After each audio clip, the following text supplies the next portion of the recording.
I know this sounds messed up, and maybe it is, but I swear, I didn't plan for any of this to happen. It started on a humid summer night when my cousin Jace came to stay with us for a week. Jace was a year older than me. He had just turned 19, and even though we weren't close growing up, something had changed that year. I started seeing him differently. Or maybe I just started seeing myself differently. We were both supposed to be straight. That's what everyone thought. That's what I kept telling myself too, until that night. That night, I wasn't even supposed to be in the same room as him. Our guest room was being renovated, and my parents asked if I could let Jay sleep in my room. We had a big enough bed, queen size, but still, sharing a bed with him wasn't something I had mentally prepared for. I tried to act normal, chill, like this was just cousins hanging out. But the truth is, my hands were clammy when I showed him where the extra pillows were. Jace just dropped his bag, kicked off his sneakers, and stretched like he owned the place. He always had this careless confidence. Shirt riding up over his stomach, boxers peeking out from low-slung shorts. He knew he looked good, and I think part of him liked the way people looked at him. That night, after dinner, we watched some dumb horror movie in my room. Halfway through, the power went out for a few seconds, and when it came back on, Jace had somehow moved closer, like his arm was against mine. He didn't move back. Neither did I. My heart was racing for reasons that had nothing to do with ghosts. We turned in around midnight. I pulled the blanket up to my chin and kept my back to him, trying not to overthink how close his body was. He smelled like mint gum and shampoo, and every time he shifted, the bed dipped in a way that made me hyper-aware of his presence. I told myself to relax, just sleep, but then something happened. I felt the mattress move again, slowly, deliberately, like he was turning toward me. His breathing changed. Then his hand touched my back. I froze, not in fear, in disbelief. His fingers didn't move right away. They just rested there, lightly, like he was testing something, like he thought I wouldn't notice. I wanted to turn around. I wanted to say something, but I didn't. I kept my eyes shut and pretended I was asleep. Then his hand shifted slightly, his thumb brushing against my spine to the thin fabric of my t-shirt. It wasn't aggressive. It wasn't loud, but it said everything. I didn't know what to do. My body was screaming, my skin burning under his touch, and still, I didn't move. He must have thought I was asleep. That's what I kept telling myself, too.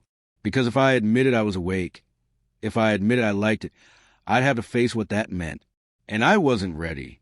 Minutes passed, or maybe hours. Eventually, his hand moved away. He shifted again, rolled over, and his breathing slowed. Like nothing happened. But I stayed frozen, eyes wide open now, staring into the darkness. Because everything had changed. The next morning, I acted like everything was normal. I cracked a joke at breakfast, teased him about snoring, even though he didn't. He just smirked and tossed a grape at me like he always did. We didn't talk about what happened. We didn't have to. But I caught him looking at me when he thought I wasn't paying attention. That night, I was the last one to bed. Jace was already under covers, scrolling through his phone when I walked in. "You coming or what?" he asked casually, patting the side of the bed. I hesitated, then nodded. This time, I didn't sleep facing away.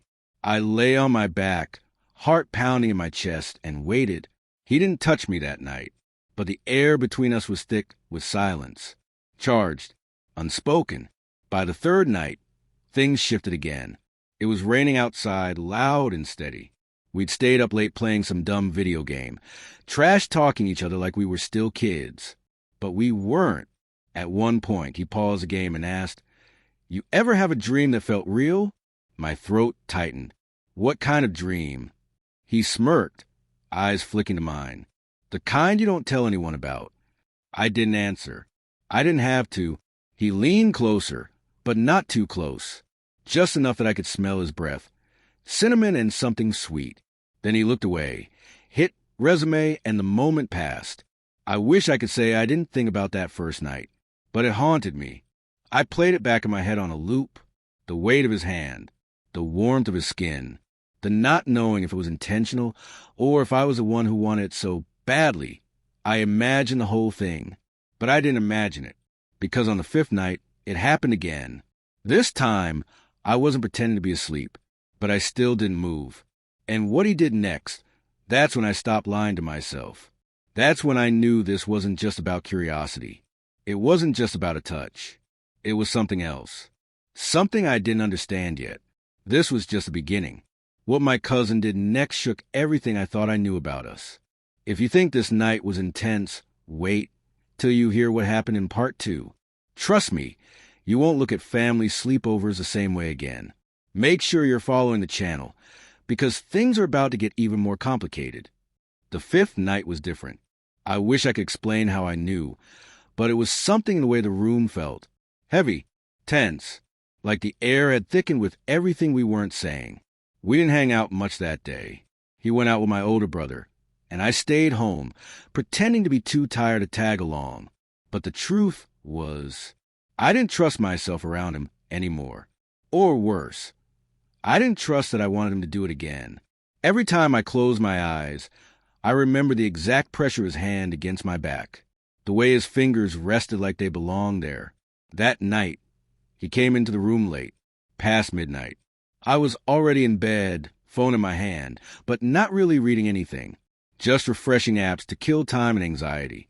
He didn't say much, just tossed his hoodie on the chair and kicked off his shoes, then pulled his shirt over his head and stood there for a moment, shirtless, just stretching. And yeah, I looked. I always looked when he wasn't looking.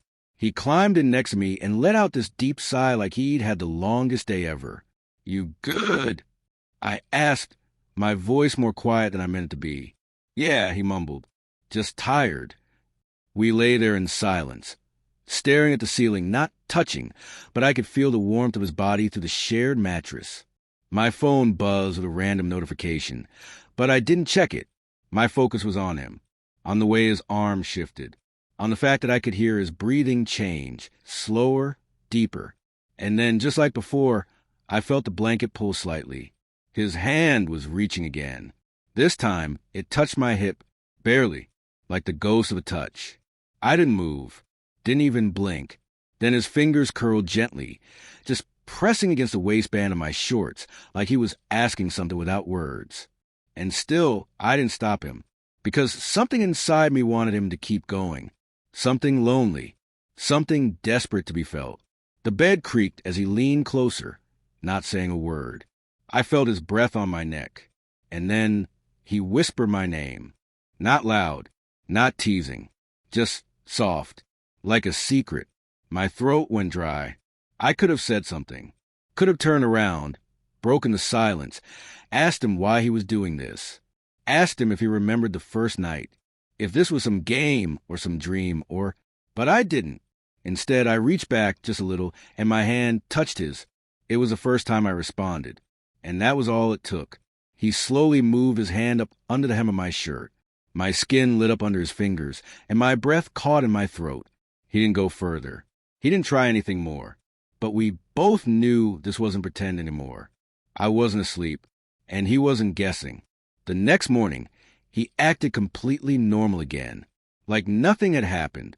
He joked around with my mom at breakfast, asked if we had syrup for the pancakes, made plans with my brother to hit the gym later. I sat there, barely tasting my food, wondering how he could pretend like that, like he hadn't touched me, like he hadn't whispered my name in the dark. But the weirdest part, I wanted him to pretend, because if he admitted it, if he said something out loud, then it would become real. And I wasn't sure I could handle real. Not yet. Later that afternoon, it started raining again. We sat on the covered porch, both of us scrolling on our phones while thunder rolled in the distance. He suddenly looked up and said, "You remember when we used to camp out in Grandma's backyard?" I nodded, surprised he brought that up. "Yeah, you always hogged the blanket." He grinned. "Because you always fell asleep first." I did not. "You did," he laughed. "You'd be out cold by like 10 p.m., and I'd be stuck listening to the wind thinking Bigfoot was going to get me." I smiled, remembering those nights, us bundled in sleeping bags, whispering dumb stories under the stars. Back when things were simple. Back when I didn't feel like this. Back when he didn't touch me in the dark. That night, I didn't fall asleep first. Neither did he. We both just lay there, facing opposite directions, waiting. He didn't reach for me. Not this time. But eventually, he said something I didn't expect. "You awake?" I froze for a second, then said, "Yeah." Long pause. "Then you cold?" It was stupid. So stupid. But it was his way of saying, "Can I hold you?" So I just whispered, "A little." And then the blanket lifted. He moved closer, slowly, carefully, and wrapped an arm around me from behind. It wasn't sexual. It wasn't a joke.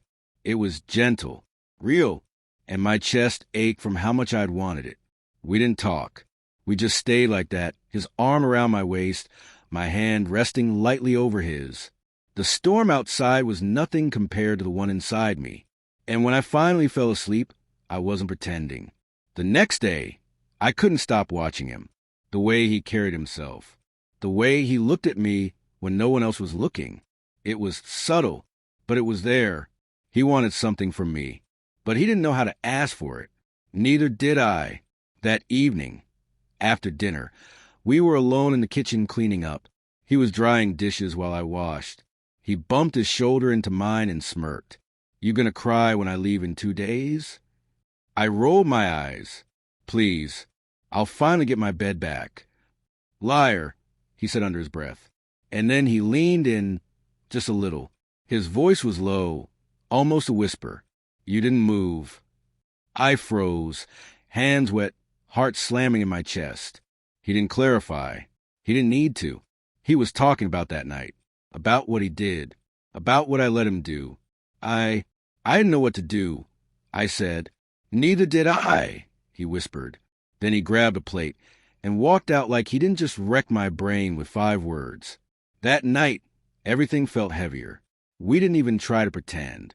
He climbed into bed and pulled me close, chest pressed against my back, arms wrapped around me like it was something we'd done forever. I let myself sink into him. Let myself believe this was okay. Let myself believe we could stay in this bubble for just 2 more nights. But something in me also knew this wasn't going to end the way I wanted. Because what we were doing, it wasn't just confusing. It was dangerous. And one of us was going to break first. You felt that, didn't you? That ache of wanting something you're scared to name.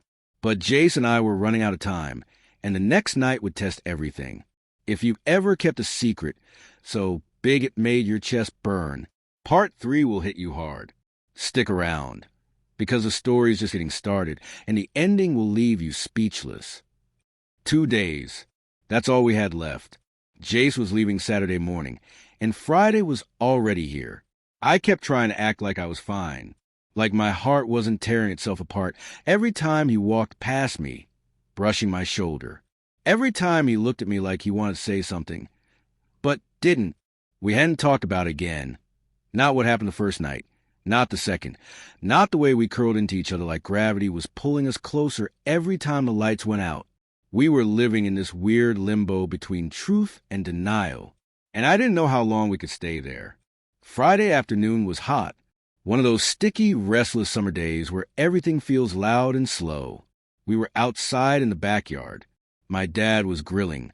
My little cousin was running through the sprinklers, and Jay sat next to me in a lawn chair, sipping a soda, shirtless. His skin was golden from the sun. There was a small scar under his collarbone I'd never noticed before. "Where'd you get that?" I asked, pointing at it. He looked down. "Skateboarding. Ate it hard on a railback in high school." Thought you were invincible." He gave me a look. One of those crooked half smiles that said more than he ever did out loud. Not even close. And then, for a moment too long, we just stared at each other. His eyes flicked to my lips. I swear it happened, just for a second. But it did. I looked away, face burning, hoping no one else saw. That night at dinner, the table felt smaller than usual. My mom talked about some vacation plans for fall. My dad complained about the gas bill. My brother was too busy on his phone to care. But me? I kept feeling Jace's foot nudge mine under the table. Soft at first. Then again, he didn't say a word. didn't even look at me, just kept eating like everything was normal. And I sat there, chewing slow, heartbeat climbing up my throat.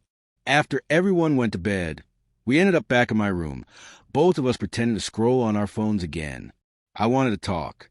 I wanted to say everything I'd been holding in since the night he touched me, but my mouth wouldn't move. So instead, I said the dumbest, most cowardly thing. "You packed yet?" Jace looked up. "Not really. Just some stuff." "You leaving early?" "Yeah. My ride's picking me up around 10. "Oh." Another silence. And then, softly, "You want me to go?" The question hit me like a punch. I shook my head before I even realized it. "No." He watched me carefully, his expression unreadable. "Then why are you acting like you do?" "I'm not." "You are." I couldn't look at him. "Because I don't know what this is," I said finally.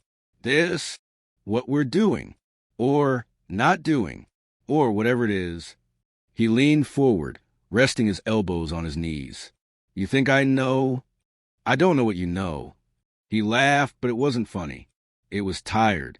"I know you didn't stop me." That shut me up, because it was true. That night, we didn't face away from each other in bed. We lay facing each other, inches apart, both pretending we didn't notice how close we were breathing. Then he reached out and ran his thumb gently over my bottom lip.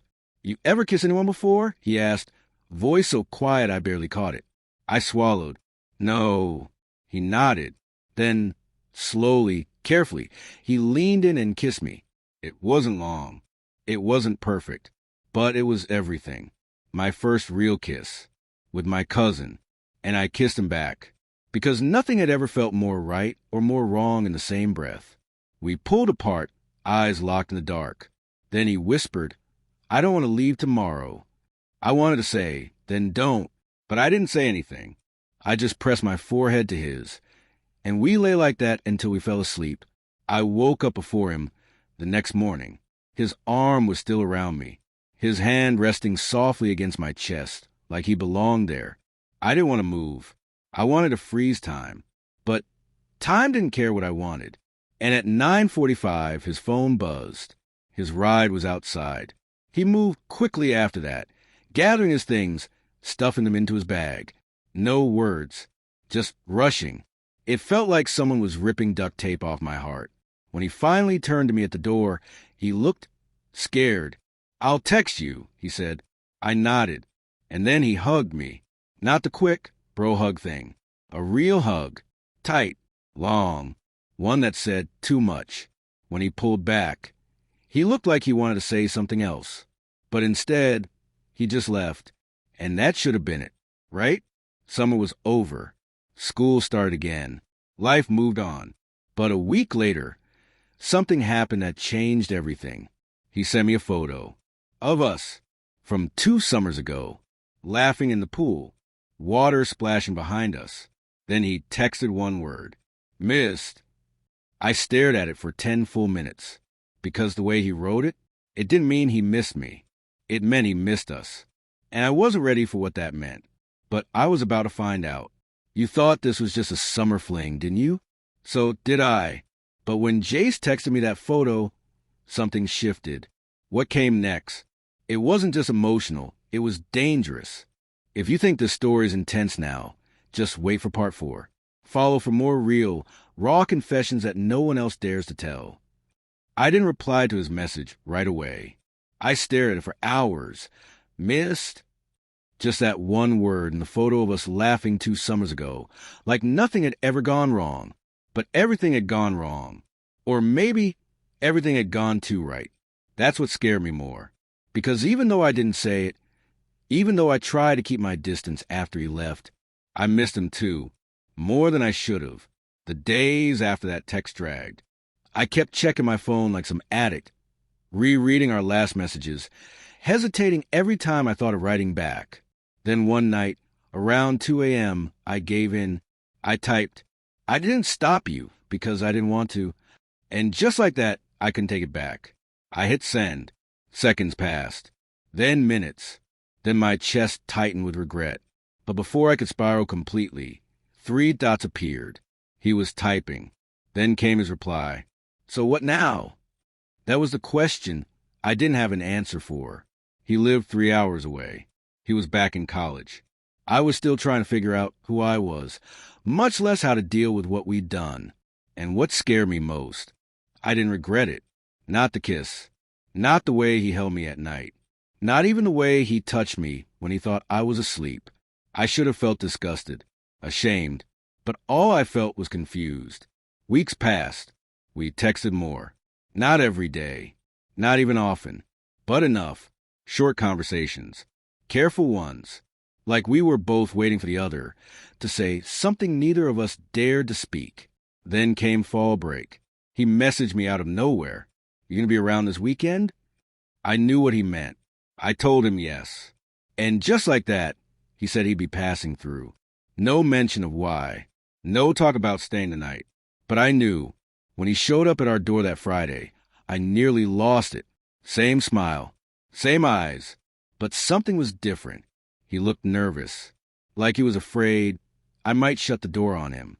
I didn't. Instead, we hugged in the hallway. Too quick to be meaningful. Too long to be casual. Dinner was awkward. My parents were happy to see him. My brother barely looked up from his phone.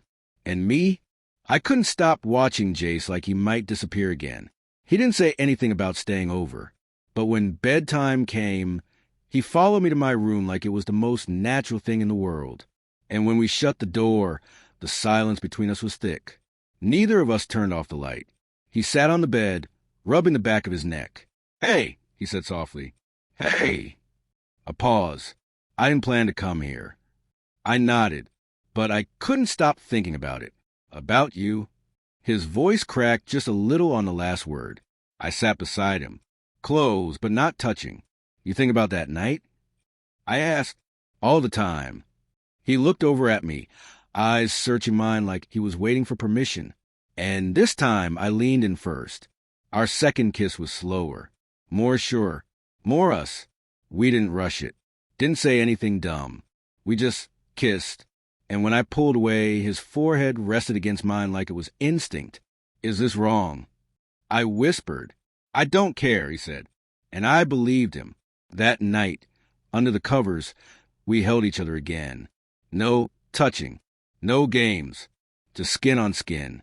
His arms wrapped around my chest, my fingers tangled in his. I'd never felt safer or more terrified, because the next morning we'd go back to pretending. We always did, except this time someone saw us. It happened by accident. We thought everyone was asleep, but as we stepped out of the room together, Jace rubbing his eyes, me stretching like I'd actually slept, my brother was standing in the hallway. He looked at us, then looked at the bed through the open door, then back at us. Something clicked, and I knew instantly we weren't going to be able to explain this away. He didn't say anything, not right then, but that silence, it was worse than yelling. Later that night, he cornered me in the garage. You serious right now? What are you talking about? You and Jace. I froze. You think I'm blind? He snapped. The way you look at each other, the way you came out of that room like a couple. I opened my mouth, closed it, tried again. It's not what you think. Bullshasta is tea, he said. It's exactly what I think. Then, softer, you hooking up with our cousin? I felt my heart drop into my stomach. No, I whispered. I'm not hooking up with anyone. He stared at me for a long time, then shook his head and walked out. After that, something shifted. He didn't tell anyone, at least not right away. But he was colder, distant. Dinner was awkward. Jokes stopped landing. Conversations died halfway through. I caught him giving me looks when he thought I wasn't watching. And Jace, he noticed it too. Your brother's acting weird, he said that night. Yeah. You tell him. I didn't have to. He nodded, jaw tight. You want me to leave? I looked at him for a long moment, then shook my head. No. And that night we didn't sleep much. We just lay there, tangled in silence, both knowing we were running out of time again. When he left the next morning, he kissed my forehead, not my lips, and that stung. because for the first time since it started, I felt something end. That was the last time we touched, or talked like that. The messages slowed, then stopped. He never came back for winter break. He said he was busy, said he had plans, said it was just better that way. And I agreed, even if it broke something inside me. But here's the thing. No matter how much time passed, I still think about that summer. That bed, that look in his eyes right before he kissed me. The way his hand rested over my chest like he was trying to keep my heart from breaking. I never told anyone. Not really. Until now. Because even if I've moved on, a part of me is still lying in that bed, pretending to sleep, still waiting for him to whisper my name. It had been 6 months since I last saw Jace. The text stopped. No more "I miss you" messages. No more photos. No late-night check-ins. Just silence. I told myself it was for the best. He was gone. I was healing. I had to be. I even started dating a guy from school. Someone sweet, kind, safe. Nothing like Jace. And yet, sometimes when he held my hand, I'd find myself comparing the weight of it to Jace's. And it always came up short. Spring rolled in with soft winds and blooming trees. I was finally starting to feel okay again. My brother had stopped giving me cold stares, and things at home were less tense. I could almost believe that chapter of my life was behind me. Until one day, he came back. It was a Saturday. I was home alone, folding laundry in the living room. Music was playing low, windows open, everything peaceful. Then the doorbell rang. I didn't even think twice. I wiped my hands on my shirt, opened the door, and froze. There he was, Jace, standing on my porch like he hadn't disappeared from my life completely. Hair a little longer, hoodie half zipped. Same eyes, same everything. I blinked, thought maybe I was imagining him.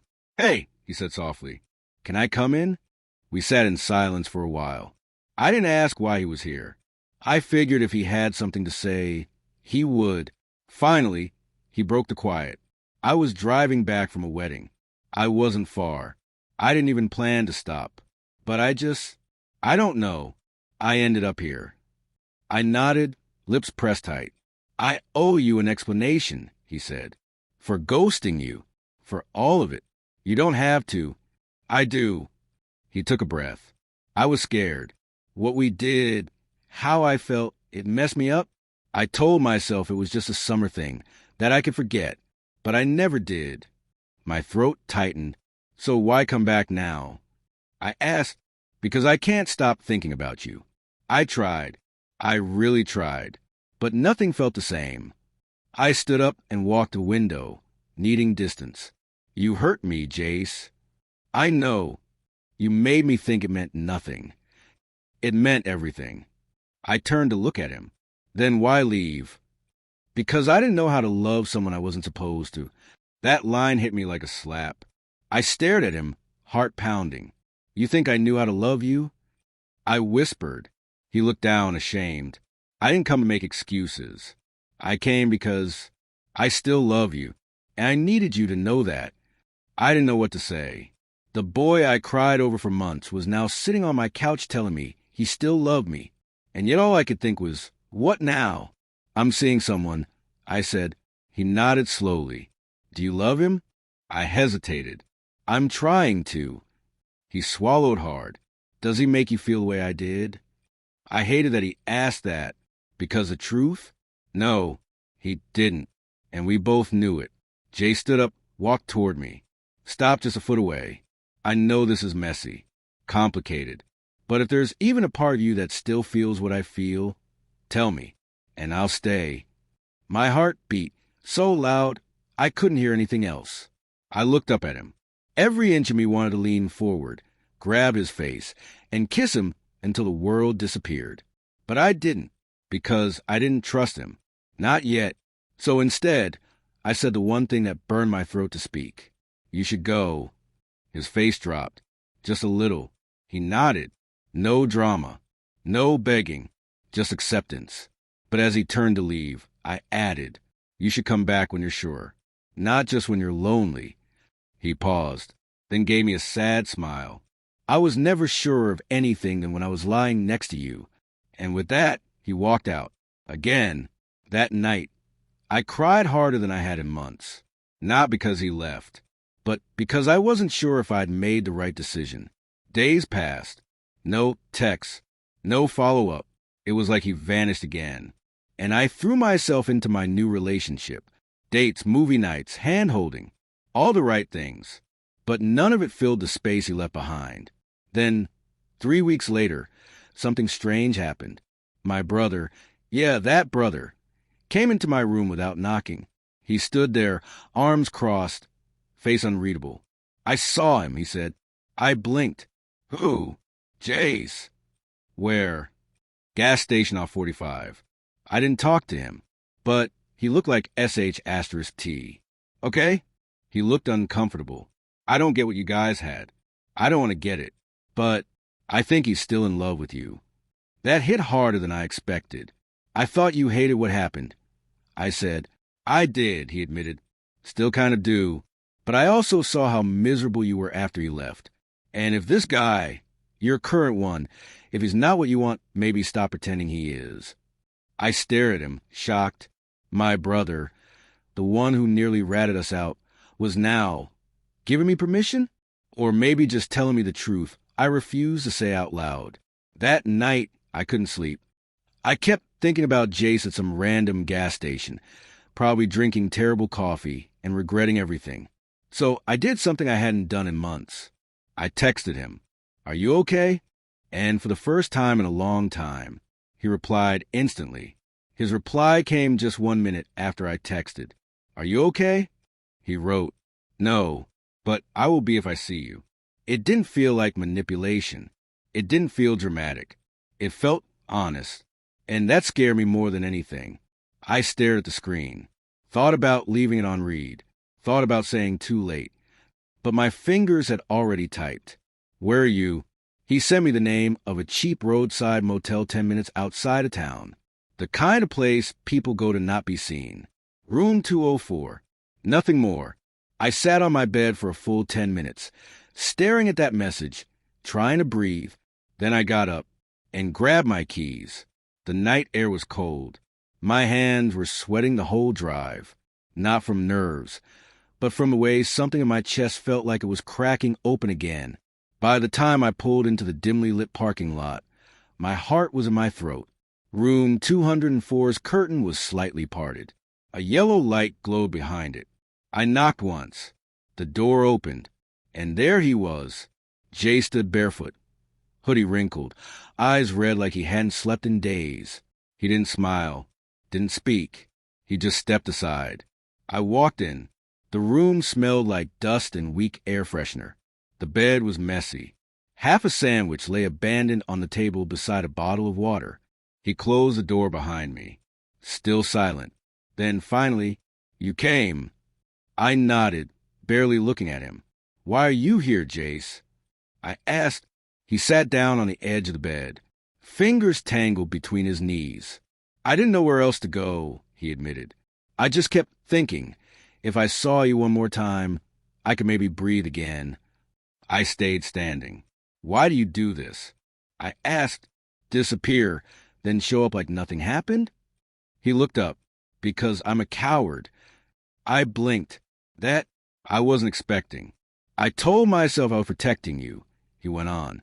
"That maybe if I stayed away, you'd move on. But I wasn't doing it for you. I was doing it for me. Because loving you scared the hell out of me." My throat closed up. "You think it didn't scare me?" I whispered. "I had to carry all this alone." "I know," he said, "and I hate myself for it." There was a pause. Then he asked, "Can I ask you something?" I nodded. "That night when I thought you were asleep, did you really feel it?" I swallowed. "Yes." He looked down, shame spreading over his face. "I wanted to stop," he said. "I told myself I was just holding you, but I kept going. And then you moved, just a little. I should have pulled away, but I didn't." I walked toward him, slowly, sat down on the other side of the bed. "You think I was mad?" I asked. "I think I hurt you." I shook my head. "You didn't hurt me. You confused me. but I never felt unsafe. He looked up at me, eyes filled with something I hadn't seen in him in months. Not lust, not guilt, just longing. I want to start over, he said. For real this time. I took a deep breath. What does that even mean? I asked. You gonna come out to your parents? You gonna tell mine? You gonna tell yourself this isn't just some summer fluke? I'm not asking to make it public, he said. I'm asking to make it real. Just between us. Quiet, honest, consistent. You want a secret relationship? I want a real relationship. And I'll take whatever you're willing to give me. Silence filled the room again. Outside, a car drove by. Somewhere nearby, a TV played faint game show music. Inside, two hearts beat too loud for comfort. Then I said, "Lay down." He blinked. What? I stood up, pulled my hoodie off, tossed it onto the chair. Lay down, I repeated. He obeyed. I crawled in beside him, not touching at first, just facing him. His eyes didn't leave mine. I don't know where this ends, I whispered, and I don't know if I trust you not to leave again. I won't. I'm not promising anything. I don't need you to. Then gently, he took my hand beneath the sheets. We didn't kiss, didn't do anything more. We just laid there, finally breathing the same air. That night, I didn't go home. I stayed, curled beside him, letting his warmth remind me of every reason I never really let go. When I woke up the next morning, he was already awake, watching me, like he didn't believe I was really there. "Morning," he said. "Morning. Are you real?" I laughed softly. "Not sure. You tell me." We went to a diner after checking out a motel. Sat in a booth like any normal pair of friends might. He ordered pancakes. I ordered nothing. My stomach was still a knot. Halfway through the meal, he reached across the table and took my hand. I flinched. Instinct, not rejection. He immediately pulled back. "Sorry," he said. I shook my head. "It's not that I don't want to. I'm just scared." He nodded, biting his lip. "Can I ask you something weird?" he said. "Go for it. Do you ever think maybe none of this is wrong?" I blinked. "What do you mean?" "I mean, yeah. Society says it's messed up. Family would lose their minds. But when it's just you and me, it feels so natural. Like maybe we were supposed to find each other this way." That caught me off guard. But deep down, I'd wondered the same. Maybe it was fate in some twisted way. Maybe the weirdness of it all was what made it so real. After breakfast, we drove around for a bit, ended up at the lake near the old cabin, where all this had started. We sat on the dock, legs hanging over the edge, sneakers nearly touching the water. Jace turned to me. "If I asked you to come back to school with me next weekend, would you?" I didn't answer right away, but I leaned over, rested my head on his shoulder. He kissed the top of my hair, and for the first time in forever, I didn't feel confused. I felt home. Jace picked me up early Friday morning. His car smelled like old cologne and coffee. The back seat was stuffed with duffel bags, a half-empty box of protein bars, and a crumpled hoodie that used to be mine. "I packed snacks," he said, tossing me a water bottle like we were just two guys going on a normal trip. But nothing about us was ever normal.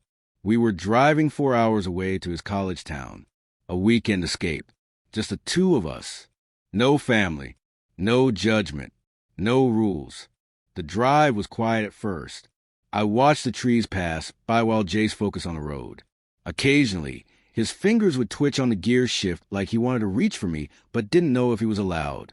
Finally, halfway through the trip, I broke the silence. "So what happens after this?" He glanced over. "After this weekend?" "Yeah." He took a breath. "I'm not going to ghost you again. I swear, I just want to be with you, however that looks." I nodded, though the doubt still lingered somewhere deep inside. We arrived around noon. His apartment was small, second floor, with peeling paint and a dusty bookshelf that looked like it hadn't seen movement since last semester. He cleared off the couch with one dramatic sweep. "Your royal throne awaits." I dropped my bag beside it. "Cozy." He grinned. "You'll get used to it." That night, we didn't go out. We stayed in, cooked box mac and cheese, sat on the floor, shared a blanket, watched some dumb horror movie we couldn't even finish. At one point, he leaned his head against my shoulder and whispered, "I miss this." I wanted to say it back, but something held me. Fear? Hope? I don't know. I just laced our fingers together and let silence speak for me. Later, lying in his bed, I turned to him. "Jace, yeah, that first night at the cabin. Did you mean for it to happen?" He was quiet for a long time. Then, "No, but I wanted it to. Even knowing I was your cousin?" His voice cracked a little. "Yeah." I closed my eyes. I did, too. We didn't do anything that night. No touching. No lines crossed. Just raw honesty and shared breath under one blanket. But it felt more intimate than anything we'd done before. The next morning, everything changed. He had a class he couldn't skip, so I stayed behind. Said I'd catch up on reading, maybe walk around campus. I ended up wandering to the student union, grabbing a smoothie, trying to feel like I belonged. That's when I saw him. A tall guy, buzz cut, gray hoodie. He was standing across the quad, talking to Jace. His hand was on Jace's shoulder. Too familiar, too comfortable. And Jace was smiling. Not the way he smiled at me, but close enough to freeze me where I stood. I ducked behind a pillar and watched them. Buzzcut laughed. Jace laughed back. Then Jace leaned in, close, said something. Buzzcut smirked. I couldn't breathe. I stayed hidden until the guy walked away and Jace disappeared into a building. Then I made my way back to the apartment, hands shaking the whole time. When he came home an hour later, he looked surprised to see me on the couch. "You okay?" he asked. "Yeah, I lied. You sure?" I hesitated, then asked, "Who was that guy?" His face changed. Just a flicker. "Which guy?" "Tall. Buzz cut. You were laughing." He sighed. Sat beside me. "That's just my roommate. Sometimes. We were lab partners. Roommates touch each other like that." He looked down. "No, not usually." My stomach twisted. "So what was he?" He didn't answer. I stood up. "You said you wanted this to be real. That you weren't going to disappear again. But if you're still playing games." "I'm not," he said quickly. "I swear." "Then tell me the truth." He looked up at me, eyes glassy. He was someone I hooked up with after I left you. I felt like I had been punched. I asked. "Yeah, it ended months ago. But you're still close." He didn't deny it. I turned away. "You don't get to say you want me if you're keeping other people warm at night." "I'm not," he said, standing now too. "You're the only one I wanted for a long time." "Then why do I feel like second place?" The room went quiet. His breathing was loud. So was mine. Then he stepped toward me. Close. Hands shaking. Because I didn't believe I deserved to be first. That made me freeze. He was crying now, silently, lips trembling. "I'm messed up," he whispered. "I push people away because I don't think I'm worth staying for. But you stayed. Even when I gave you every reason not to." I softened, just a little. "I don't want to compete for you, Jace." "You're not. You won. A long time ago. That night, we made love. Not just touched. Not just experimented. But slow, intentional, emotional intimacy like nothing we'd ever shared before." He kissed every scar on my body like it mattered. Held me like he'd never get to again. Looked at me like I was art. And for the first time, I let him. Afterwards, we laid there in the dark, tangled up. He whispered, "I don't know what the future looks like, but I want to have you in it." I didn't say anything, just pulled his arm tighter around me, and finally allowed myself to feel safe. Sunday morning, sunlight warmed the sheets. Jace was still asleep, his arm around my waist, breathing steady and deep. I didn't want to move, didn't want to risk breaking whatever spell had kept us close through the night. But I had to pee. I gently slipped out of bed and tiptoed to the bathroom, careful not to wake him. That's when I saw it, his phone, buzzing silently on the nightstand. A message lit up the screen. From Liam. "So, you're just going to pretend last weekend didn't happen?" My stomach dropped. Last weekend, I picked up the phone, just stared at it. The screen went dark, but the words had already burned into my memory. I sat down on the toilet lid and tried to breathe. I didn't want to be that guy, snooping through phones, jumping to conclusions, acting like some jealous high school crush. But this wasn't just some guy. This was Jace. This was us. This was everything I'd let myself believe was finally real. And Liam? He was a crack in that reality. I returned to the bedroom. Jace stirred, rubbed his eyes, yawned. Morning. I didn't answer. He sat up slowly, sensing something off.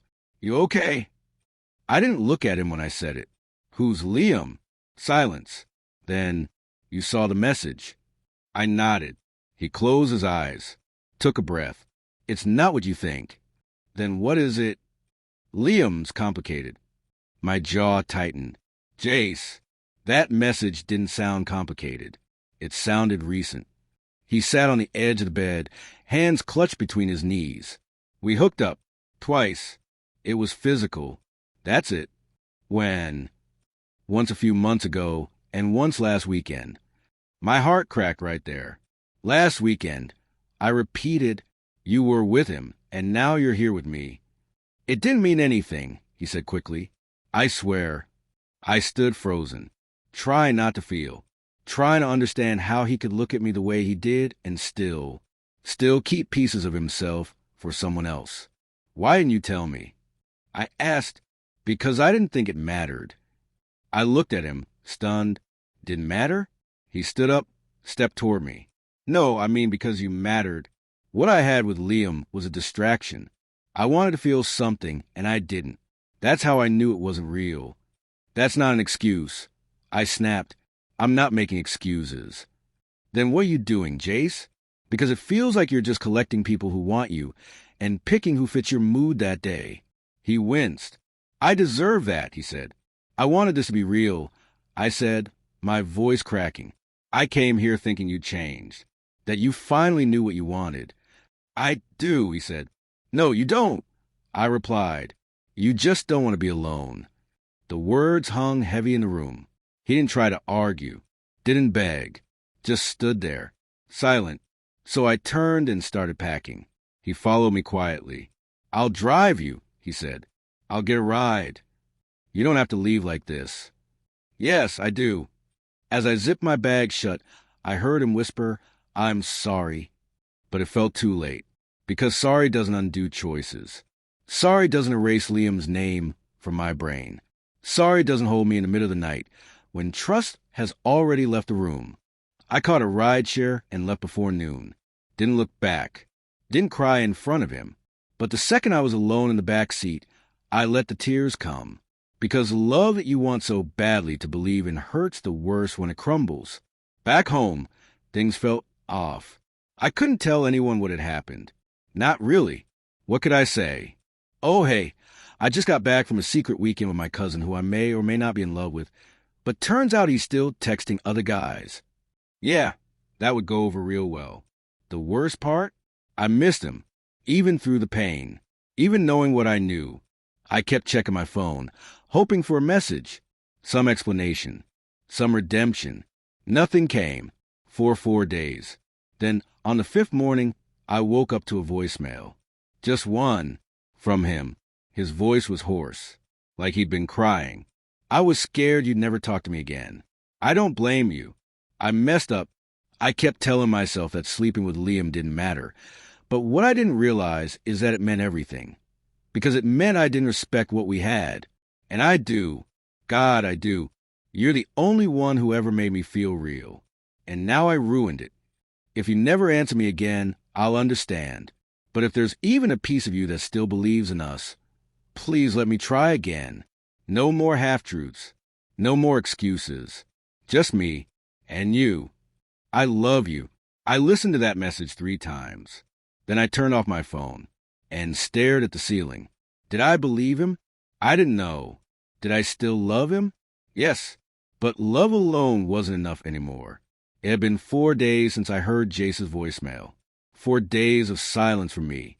4 days of going back and forth inside my own head. He said he loved me, but he'd also lied, slept with someone else. Treated my heart like something he could put down and pick up again whenever he wanted. Still, I missed him. I missed us. The way he looked at me when he thought I wasn't watching. The way he touched me like I mattered. Like I wasn't just his cousin, but his person. Saturday evening, I finally gave in. I sent him a single text. Meet me at the lake. Midnight. That was our spot.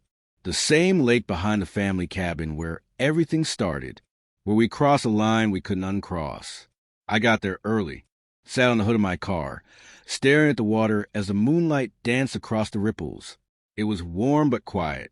Still, like even the earth was holding its breath. Then, headlights cut through the trees. Jace. He parked, got out slowly. Like he was afraid one wrong move would make me disappear. Hey, he said softly. I just nodded. He stood a few feet away, eyes searching mine. I didn't think you'd text me. I almost didn't. I wouldn't have blamed you. Silence. Then I said it. You broke my trust. I know. And you broke us. I know that too. He stepped closer. I don't want to make excuses anymore. I just want to earn it back. If you let me. I looked at him for a long moment, then finally said, then show me. He blinked. What? Show me I'm the only one. Show me this isn't just about what we do behind closed doors. If you want me, prove it. Jace's jaw clenched. Then he reached into his back pocket, pulled out a folded paper. He handed it to me. I opened it slowly. It was a printed email from his college housing office. Subject, roommate separation request. Approved. I moved out, he said. I told Liam it was done. For real. I changed my number. I blocked him. I'm done pretending I need distractions. I stared at the paper, not because of what it said, but because he'd actually done it.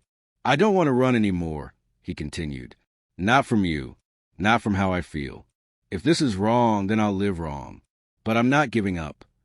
I folded the paper, looked at him, and for the first time since I'd walked out his apartment, I stepped toward him. He met me halfway. We stood under the moonlight, just inches apart. Then I whispered, okay. He blinked. Okay. I'm still hurt. I'm still scared. But I'm here. He exhaled like he'd been holding his breath for weeks. Then slowly his hand found mine. We stood there, quiet, just holding hands like two dumb teenagers with the weight of the world on their shoulders. Then everything changed. A click. Then another. We both turned toward the sound. A flash. A silhouette. A phone. Then footsteps. Fast. Vanishing into the woods. Who the hell was that? Jace shouted. I just stood there frozen. Because in that one moment, everything we had could have just exploded. We ran after the figure, but it was no use. They were gone. Whoever they were, they had pictures of us together, holding hands. Maybe more. And they wanted us to know. Back at my place, Jace paced the room. This is bad, he said. This is really, really bad. I nodded. No words. Just fear rising in my throat like acid. What if they show someone? He said. What if they tell? I swallowed. Then I guess it's out. He turned to me. You're not scared. I'm terrified, I admitted. But what can we do? Hide forever. He collapsed onto the couch. I don't want to lose you, he said. Then stop thinking like we already have. That night, I couldn't sleep. Every time my phone buzzed, I jumped. Was it a text from my aunt? A call from my dad? A Facebook tag? Was this it? Was the secret out? But it never came. Just silence. The kind that's heavy. Watching. Waiting. By morning, Jace had to leave for school again. He hugged me at the door longer than usual, like it might be the last time. If anything happens, he whispered, don't say anything. I'll take the blame. I shook my head. No, we face it together. He kissed my forehead. And just like that, he was gone. That afternoon, I got a text. Not from Jace. From a random number. You should be ashamed of what you're doing. It's disgusting. My hands went numb. Then another. You think no one would find out? You're sick. Who was this? How did they know? My stomach turned as I scrolled. Message after message. Some anonymous. Some from hidden profiles. I didn't respond. Just sat there shaking as the screen kept lighting up. Then came the final blow. A DM from my cousin Emily. Is it true? No context. Just that. But I knew what she meant. And that's when it hit me. Someone in the family knew. The moment I saw Emily's DM, my heart slammed against my ribs. Is it true? For words. That's all she wrote. But they landed like a brick in my chest. My fingers hovered over the keyboard. What was I supposed to say? Yes, I'm in love with my cousin. Yes, he kissed me by the lake. Yes, someone took pictures and now it's spreading like wildfire. Instead, I replied, who told you? It took her 10 minutes to respond. There are pictures going around. Jace and you, holding hands at the lake. Someone sent them to Mom. Oh, God, her mom, which meant my aunt, which meant it had reached the adults. I closed the app. My hands were shaking. I tried calling Jace, but it rang 4 times, then voicemail. I called again. Same thing. Then I got a text from him. I know. Just got off the phone with my mom. She's coming here. With your dad. I didn't even have time to panic before the knock came. I opened the front door to see the 2 people I feared most at that moment, my dad and my aunt. Their faces weren't angry. They were worse. They were disappointed. Can we come in? My dad asked. I stepped back, wordless, letting them in. They didn't even sit. Tell me this isn't true, my aunt said, staring at me like she didn't recognize me. I swallowed hard. What exactly did you hear?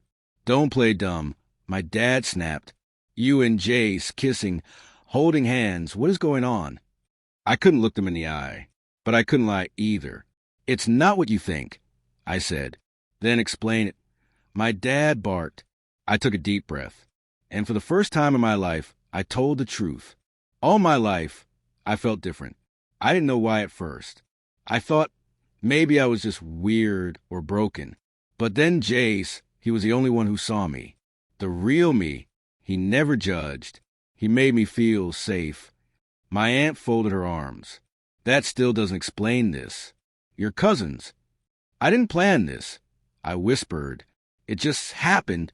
We didn't mean to fall for each other. The room was thick with silence. Then my dad spoke again, his voice tight. I don't care how you feel. This is unacceptable. It's wrong. I looked up at him, tears filling my eyes. Wrong to love someone who makes me feel whole. Wrong to cross a line that should never be crossed, he snapped. Do you have any idea how people will look at our family? Ah, there it was. Not concern, not confusion.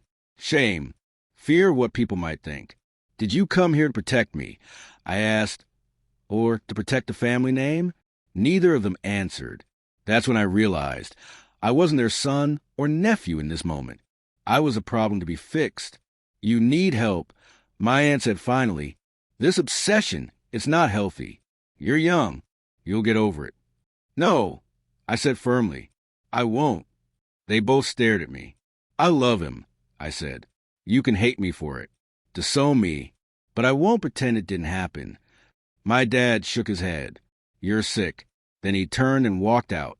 My aunt hesitated, her lips trembling like she wanted to say more. But she followed him without another word. The door slammed shut, and I collapsed onto the floor, the air leaving my lungs. An hour later, Jay showed up. His eyes were red, like he'd been crying too. They came to my dorm, he said. Said I was being cut off if I didn't end it immediately. I stood there, numb. What did you say? He looked at me like I was his anchor in a storm. I said they could keep their money. That night, we drove aimlessly through town. No destination. Just silence, music, and stolen glances. I don't regret it, I said finally. Me neither, Jace replied. But I don't know how we keep going from here. He pulled into an empty parking lot and turned off the engine.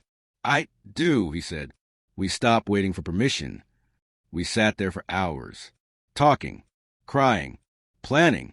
It was messy, raw, but for once, It felt like we were moving forward instead of hiding. The next morning, something unexpected happened. Emily texted again. "I'm sorry. I told them. I thought it was just a stupid rumor. I didn't realize how real it was until I saw how they treated you. I don't agree with it, but I don't hate you. I just hope you're okay." That small message broke something in me, because it meant maybe not everyone was turning on us. Still, the damage had been done. By Monday, half the family had heard. Some sent cryptic messages. Others just blocked us. But a few, just a few, sent simple words like, "I'm here if you need to talk." And that was enough. By the end of the week, Jace had found a new place off campus. He asked if I'd help him move. Of course I said yes. Because even if the world didn't understand us, we understood each other. And for now, that was enough. A month had passed since the night everything came crashing down. Our secret had leaked. Family lines had been drawn. Jace and I were no longer just the quiet cousins in the background. We were the scandal. But in a strange way, the storm had forced clarity. Jace and I had stopped hiding. We moved forward, awkwardly, clumsily, but with more honesty than we'd ever known. He had rented a small apartment off campus, and I visited every weekend. We kept things low-key, but no longer secret. The fear of being found out had been replaced by something scarier, living in truth. Then, out of nowhere, my phone rang. It was my grandma. We hadn't spoken since the news broke. I almost didn't pick up, but something in my chest told me to answer. "Hello." Her voice cracked. "Can you come see me?" When I arrived, she was sitting on the porch, blanket over her lap, her tea steaming beside her. She looked tired, older than I remembered. "Sit," she said. I sat. For a moment, she just looked at me. Then she said, "You remind me of your Uncle Tommy." I blinked. "I don't have an Uncle Tommy." Her eyes welled with tears. "No," she said, "you don't, because no one talks about him anymore." She took a deep breath and began to speak, words slow and heavy. "Tommy was my younger brother. Bright, funny, sensitive, but different, in ways your grandfather never understood." My chest tightened. I was 17 when he told me he liked boys. He begged me not to tell anyone.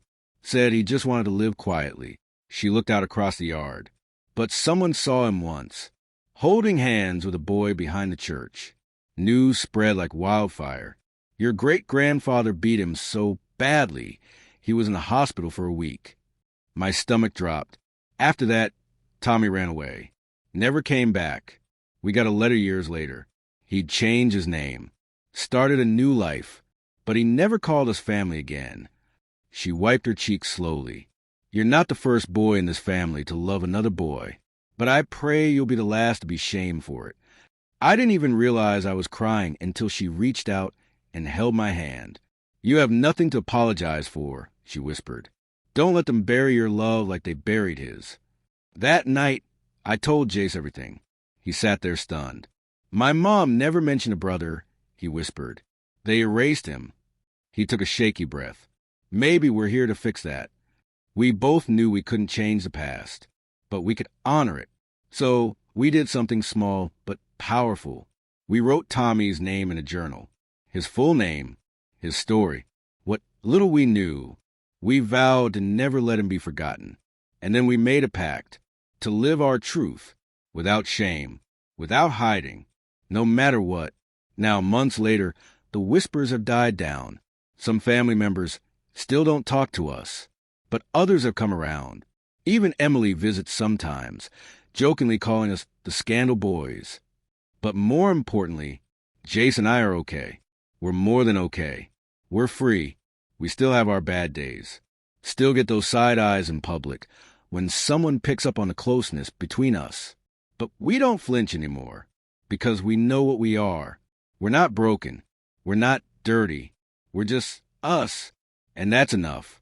And if you've made it this far into our story, I want to say this straight from the heart. There are people out there right now hiding who they are, terrified of being judged, cast out, forgotten. But trust me, the truth is heavy. Yes, but living without it, that's even heavier. So if this story moved you, Even just a little, do something powerful right now, like this video to show support for people who choose love over fear. Comment if you've ever had a secret you were afraid to tell, or if you just want to say you're not alone. Subscribe for more real stories, raw, emotional, and honest, because these stories matter, because you matter. And remember, no matter how strange your story feels, someone out there needs to hear it. Maybe you're the reason they find the courage to be real too. We'll see you in the next one.